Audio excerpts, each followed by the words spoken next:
বন্ধুরা, পিঙ্কি কিচেন থেকে আপনাদের সকলকে ওয়েলকাম জানানো হচ্ছে। আজকে আমি কলা পাতায় কচুরলতির পাতুরি বানিয়ে দেখাবো।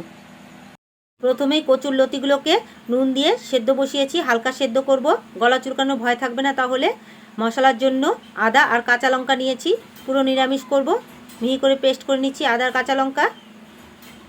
লতিগুলো সেদ্ধ হয়ে গেছে, তুলে নেব, জল ঝরিয়ে নেব এবং আলুগুলো একটু ভাপ দিয়ে নেব। আলুগুলো সরু সরু করে কেটেছি আলু ভাজার মতো। একটা গামলার মধ্যে লতিগুলো নিয়েছি জল ঝরিয়ে। লতির মধ্যে এখন ভাপানো আলুগুলো নিয়ে নিচ্ছি। টমেটো আর কাঁচা লঙ্কা দিয়ে দিলাম, চেরা কাঁচা লঙ্কা। একটা বড় আকারের টমেটো দিয়েছি। আদা আর কাঁচা লঙ্কার পেস্টটাও দিয়ে দিচ্ছি। সামান্য একটু জিরে গুঁড়ো, সামান্য একটু হলুদ গুঁড়ো, কাঁচা সর্ষের তেল,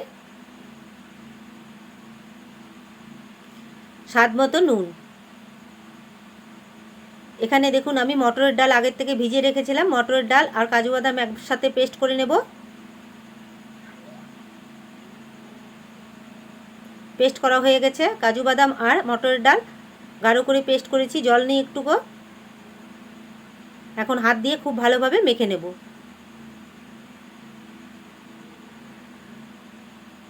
মাখানো হয়ে গেছে। লঙ্কা গুঁড়োটা দিতে ভুলে গিয়েছিলাম, তাই লঙ্কা গুঁড়ো দিয়ে দিচ্ছি সামান্য। আবার ভালোভাবে মিলিয়ে নেব। লঙ্কার গুঁড়ো মেলানো হয়ে গেছে।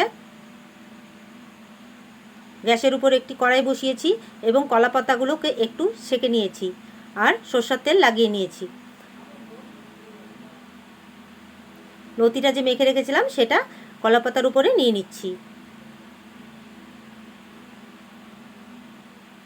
নেওয়া হয়ে গেল সম্পূর্ণ লতি। এখন 15 মিনিটের জন্য ঢাকা দিয়ে দেব এবং গ্যাসের আঁচটাকে একদম লো ফ্লেমে রাখবো। 15 মিনিট পর আবার উল্টে দেব। দেখুন 15 মিনিট পর উল্টে দিয়েছি। আবার আরও 15 মিনিটের জন্য ঢাকা দিয়ে দেব। টোটাল 30 মিনিট পর ফিরে এলাম। দেখুন খুলে দেখাচ্ছি আপনাদের, দেখতে কতটা লোভনীয় হয়েছে। এখন আমি গরম গরম পরিবেশন করে দেব। সাথে আছে ভাত, লেবু, করলা আলু ভাজা, লতি চচ্চড়ি, পনিরের সবজি এবং গন্ধরাজ ডাল।